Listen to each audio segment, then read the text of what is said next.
그들이 아침에 일찍이 일어나 여호와 앞에 경배하고 돌아가 라마의 자기 집에 이르니라. 엘가나가 그의 아내 한나와 동침함에 여호와께서 그를 생각하신지라. 한나가 임신하고 때가 이름에 아들을 낳아 사무엘이라 이름하였으니 이는 내가 여호와께 그를 구하였다. 그 사람 엘가나와 그의 온 집이 여호와께 매년제와 서원제를 드리러 올라갈 때 오직 한나는 올라가지 아니하고 그의 남편에게 이르되 아이를 젖대거든 내가 그를 데리고 가서 여호와 앞에 뵙게 하고 거기에 영원히 있게 하리이다. 그의 남편 엘가나가 그에게 이르되 그대의 소견에 좋은 대로 하여 그를 젖대기까지 기다리라. 오직 여호와께서 그의 말씀대로 이루시기를 원하노라. 이에 그 여자가 그의 아들을 양육하며 그가 젖대기까지 기다리다가 젖을 뗀 후에 그를 데리고 올라갈새 숫소 3마리와 밀가루 1에바와 포도주 1가죽 부대를 가지고 실로 여호와의 집에 나아갔는데 아이가 어리더라. 그들이 숫소를 잡고 아이를 데리고 엘리에게 가서 한나가 이르되 내 주여, 당신의 사심으로 맹세하나이다. 나는 여기서 내 주 당신 곁에 서서 여호와께 기도하던 여자라. 이 아이를 위하여 내가 기도하였더니 내가 구하여 기도한 바를 여호와께서 내게 허락하신지라.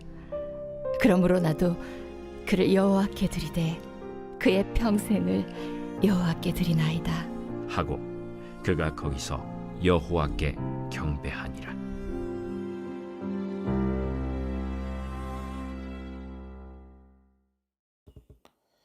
할렐루야. 오늘 하나님의 말씀은 사무엘상 1장 19절부터 28절까지 말씀입니다. 오늘 말씀의 제목은 주님께 맡긴 삶입니다. 에브라임 산지에 살고 있던 레위인 엘가나라는 사람은요, 2명의 아내를 두었습니다. 한 명의 이름은 브닌나이고요, 다른 하나는 오늘 등장하는 한나입니다. 그런데 두 아내 중에 브닌나는 자녀가 있었는데요, 한나는 무자였습니다. 자녀가 없었어요. 그로 인해서 한나는 하나님께 자신의 처지를 아뢰고 하나님의 자비하심을 구하지요. 그런데 얼마나 처절하게 구했는지 제사장 엘리가 그녀를 술 취한 여자로 오인합니다. 그래서 포도주를 끊으라. 언제까지 술 취해 있을 거냐? 라고 권면할 정도로요. 그녀는 몸가짐이 흐트러진 채로 오열하며 주님께 자식을 주시기를 간구했지요. 한나는 너무나 자녀를 생산하고 싶은 나머지 이때 엄청난 서원을 합니다. 만약 하나님께서 자녀를 주신다면 저는 그를 하나님께 드리겠습니다 라고 한 거죠. 이는 성모 마리아의 기도와 어떤 사뭇 유사한 부분이 있어요. 나의 태를 빌어서, 나의 배를 빌어서 주님께서 쓰실 종을 주시옵소서. 잉태할 수 있습니다. 저는 주님께서 쓰실 그런 주님의 종을 잉태할 수 있습니다 라는 간구가 바로 한나의 간구였기 때문이에요. 그리고 이 기도를 하나님께서는 들으십니다. 즉 하나님께서는 이 한 맺힌 여인의 간구를 외면하지 않으셨죠. 그래서 한나는 잉태합니다. 그리고 아들을 낳지요. 그가 최후의 사사이자 아론의 자손이 아닌 자로 대제사장의 반열에 오른 사무엘입니다. 오늘 본문 19절을 말씀 하반절을 보면은요, 여호와께서 그를 생각하신지라 라는 구절이 등장합니다. 하나님께서 한나를 생각하셨다라는 거죠. 근데 여기서 생각하셨다라는 단어를 히브리어로 보면은요, 자카르라고 하는데요, 이것은 표시하다, 기억하다, 체크하다 라는 의미를 가지고 있습니다. 하나님께 진심을 다해 구한 기도 제목은요, 하나님께서 메모하십니다. 표시하고 기억하신다는 것이죠.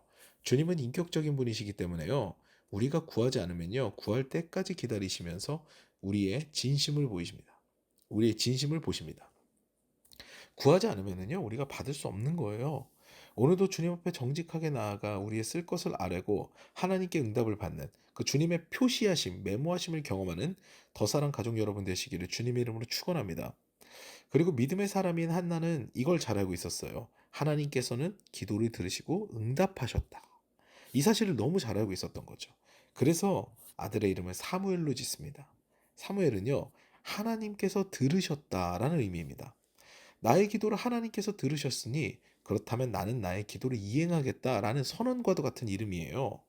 그리고 한나는 기도 응답으로 아들을 받게 되니까요, 그 이후 자신이 해야 할 일을 합니다. 보통 우리들은 응답을 받으면 거기서 끝 이러는 경우가 많잖아요. 근데 하나님께서는요, 그 뒤도 보십니다. 우리가 기도 응답을 받고 난 후에 그 다음의 삶도 하나님께서는 주목하시죠. 한나는 먼저 매년제와 서원제를 불참하겠다라고 선언합니다. 아들을 낳고 얼마나 예배의 자리에 나가고 싶을까요? 그런데 무엇이 중요한지를 잘 알고 있는 거예요.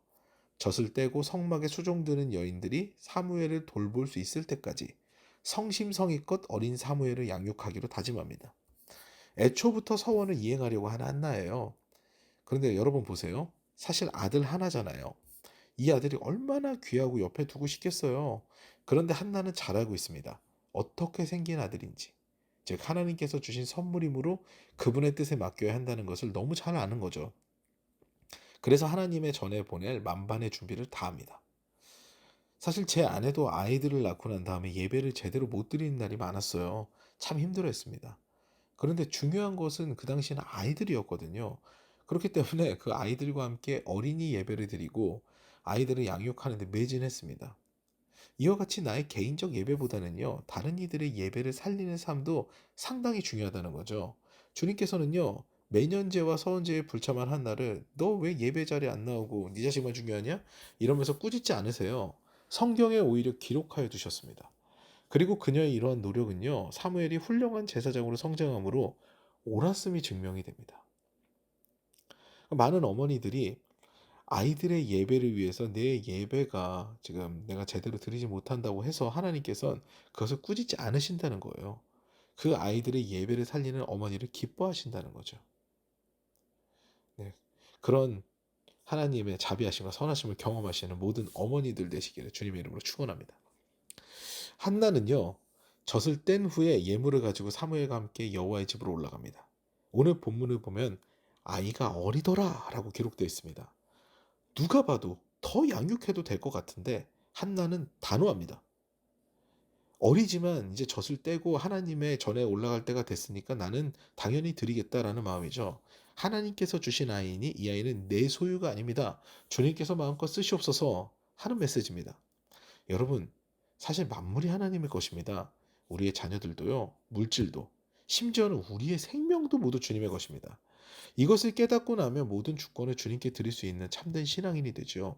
오늘 한나도 그 모습을 보이는 겁니다.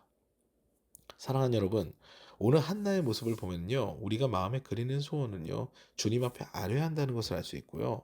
또한 하나님께 드린 약속은 그 서원은 반드시 지키는 것이 유익하다는 것도 알 수 있습니다.